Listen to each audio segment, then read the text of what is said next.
আজ রান্না করলাম পেঁপে সোয়া বড়া কারি। কী করে রান্না করলাম জানাচ্ছি। সোয়াবিনগুলোকে সেদ্ধ করে নিয়েছি, ডালের বড়া করেছি, মটর ডালের বড়া করেছি। সোয়াবিনগুলোকে সেদ্ধ করে নিয়েছি। তারপরে কড়াইতে তেল, জিরে, মেথি ফোড়ন দিয়েছি, দিয়ে হিং ফোড়ন দিয়েছি, এলাচ, দারচিনি, লবঙ্গ ফোড়ন দিয়ে তারপরে পেঁপেগুলোকে দিয়েছি। পেঁপেগুলোকে ভেজেছি একটু। ভাজার পরে তারপরে আদা বাটা, টমেটো, জিরে, ধনে গুঁড়ো দিয়ে একটা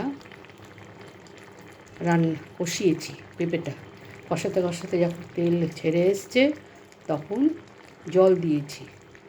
এবার সোয়াবিনটাও দিয়ে দিয়েছি, একসাথে কষিয়েছি, দিয়ে জল দিয়েছি।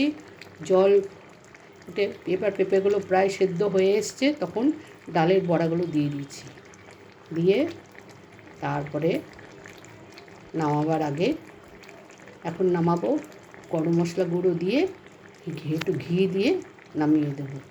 কেমন হলো জানাবে, কমেন্ট করবে, লাইক করবে, সাবস্ক্রাইব করবে।